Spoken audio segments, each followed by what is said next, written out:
Alright, what's up guys? My name is Zach and today I am driving a 2018 Honda Civic Si.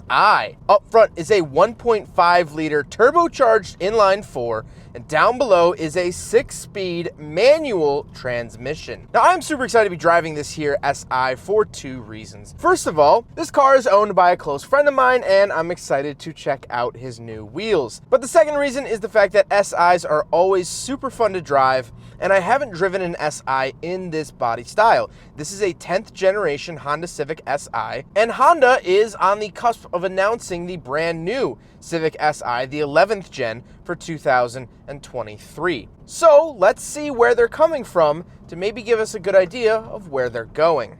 But before we get on with the rest of the video, if you are interested in helping out the channel, there's a bunch of awesome links in the description below. One is a Bluetooth OBD2 sensor, would not work on this car, but it will pair to your smart device and help you diagnose issues in your vehicle's 1996 and up. There is Con Plates, which is a suction cup license plate mount, or Cash for Cars if you're looking to sell your vehicle. Huge thank you to all of our sponsors, and every purchase helps out the channel. But let's get on with the video. So let's get back to that 1.5 liter turbocharged inline 4 under the hood. Well, it's actually the same engine that you'll find in the standard Civic. However, this has been given a power bump. This particular engine makes 205 horsepower and 192 foot-pounds of torque. The higher horsepower is achieved by basically tuning it in such a way that the turbocharger spools differently and gives you more power. Second gear.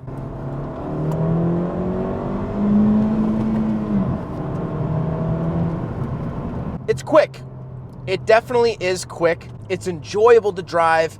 However, it's missing that sort of buzziness from older Honda Civic SIs. Older Civic SIs, I'm really thinking of like the 8th gen Si. They had this sort of rich buzziness to them when revving it out. The K-Series in those cars is just fantastic. And while this makes more power than those cars, it feels totally different. This feels more mundane. It feels normal. It says, yes, I should be making this power, where in an 8th gen Civic Si, when you get to the top of the rev range, it's like, are we sure we're supposed to be doing this? Yeah, we are. And so while the power delivery is better here in the 10th gen, I almost prefer the thrill of like an 8th gen. Like I said, paired to it is a 6-speed manual transmission, and that is a part of the Si package. You can only find a Civic Si with a manual transmission. If you see an Si badge, that means it's manual, because this is more of an enthusiast car. And so enthusiast cars tend to lean towards being manual transmission. The shifting feel is great. The clutch is nice and light engagement. The actual shifter itself feels amazing. If anyone knows how to make a manual shifter, it is Honda for sure. And it feels really, really good. However, sometimes when you're really going for it, there is a slight hesitation or rev hang, if you will, from the engine. That's not you shifting poorly, it's actually the car is designed to do that, which it's meant to aid first-time manual transmission drivers. However, there are a lot of places online that you can find people actually delete this or fix it. Last but not least, the Honda Civic Si is of course front-wheel drive, but it does get a front limited slip differential as a part of the Si package.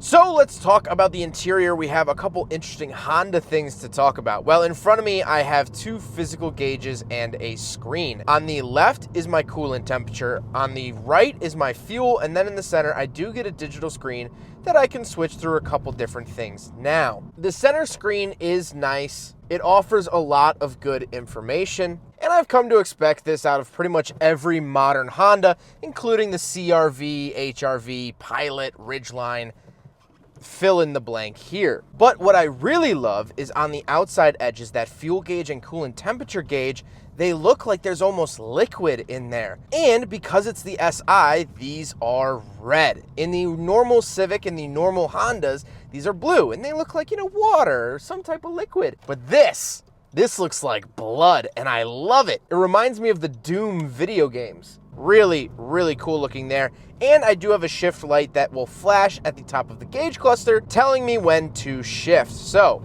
again, with the red lights, love that aesthetic. On the steering wheel on the left, I have my volume commands, selector dial, phone options and information. And then on the right, I have my cruise control settings. The steering wheel itself is wrapped in leather and it has red stitching, which I think is very nice. A nice little SI addition. And the overall steering wheel feels good in my hands. It's a good size and has a good weight to it. To the left of me, I do have the turn signal stalk, which has one of my favorite Honda features on it, which is the blind spot camera. Now, for some reason, they took this away in the 2022 Honda Civic that I reviewed, but the 2018 still has the blind spot camera, which we'll talk more about later, but you can toggle it on the turn signal stalk. I think that that's brilliant. To the left of that, I do have just my traction control switch, nothing too crazy. And then on the door, I have my power mirrors, power locks, and power windows. Moving into the center, we do have an infotainment screen, so let's talk Honda infotainment. So this is the infotainment actually found in most other Hondas. However, as you'll notice,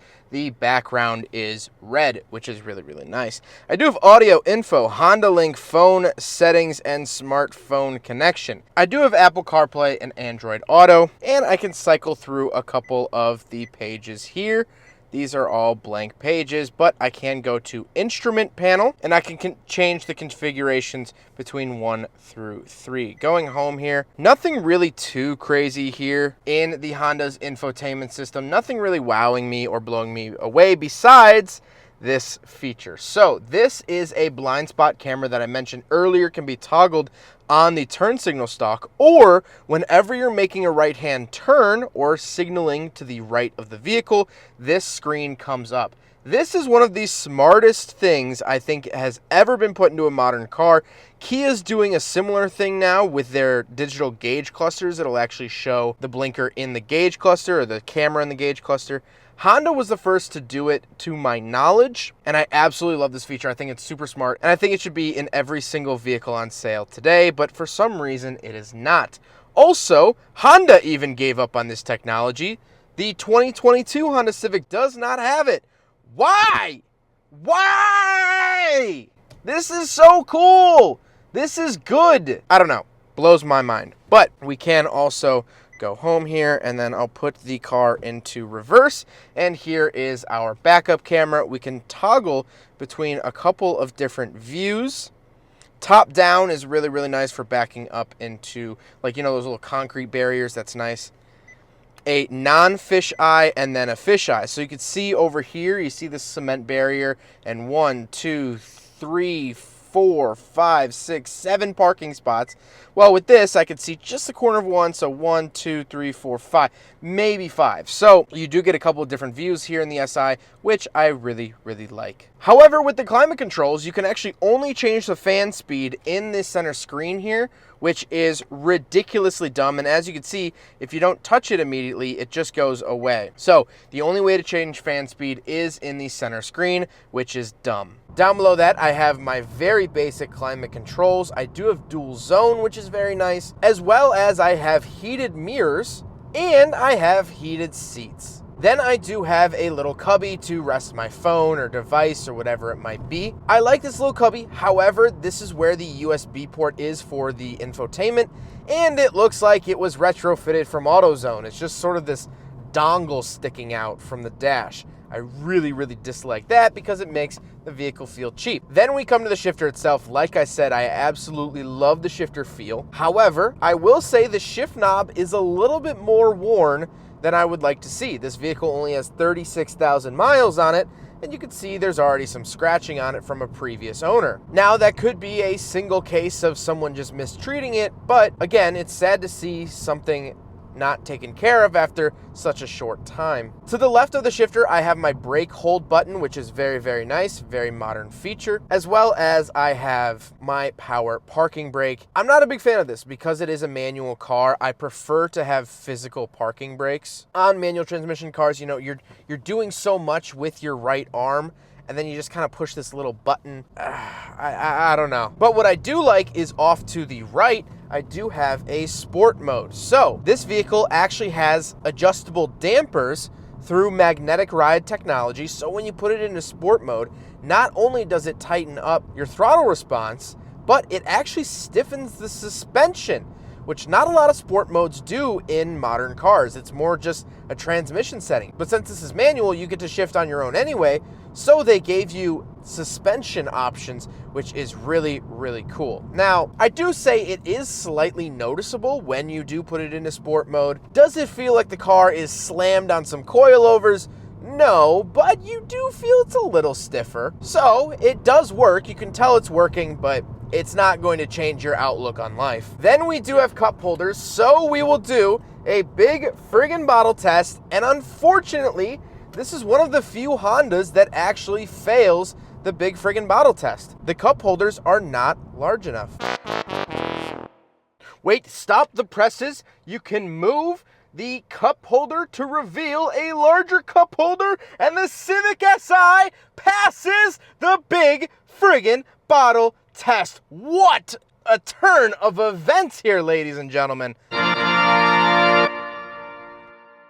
Now we gotta talk about the seats. The seats do have higher bolsters than usual, and they are finished in this nice SI stitching up at the top. However, even though they are bigger bolstered, I am a larger guy and I'm not having any issue fitting in them. They're nice and comfortable, which is contrary to the Honda Civic Type R seats. Those are a little bit too aggressive for me. But these, nice and comfortable, they fit me well, and I don't mind them. But speaking of seats, we do have back seats, so let's go do a back seat review. All right, so we're in the back of the 2018 Honda Civic Si sedan, and a couple of things to note back here. First of all, when I actually sit normally, I have plenty of space back here. Definitely more space than the turbo Mazda 3.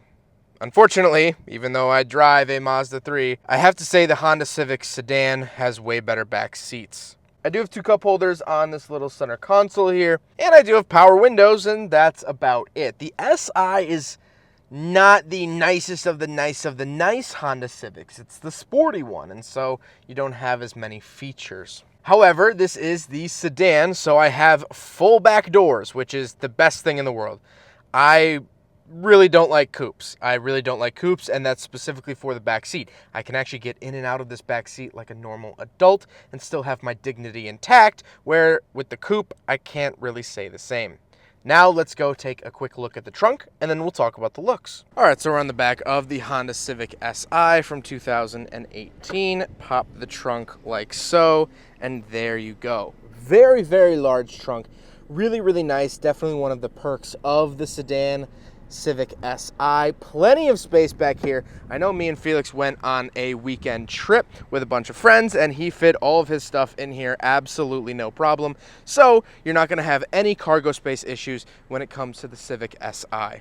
Now we got to talk about the looks, and I do like the look of the 10th gen Civic. However, I prefer the hatchback as opposed to the sedan, but they did not make the Si in a hatchback for 2018. They did make it into a coupe, but I like the coupe even less. So sedan, unfortunately for me, is the way to go. I prefer hatchbacks, but that's just my own personal cup of tea. But now let's get to my final thoughts here on the Honda Civic Si 10th generation sedan. I don't know what other name it might go by, but anyway, I like this car. I really, really like this car. I've always said it from day one. If you can only have one car, the Honda Civic Si is one of the best cars to do it if you're a car enthusiast.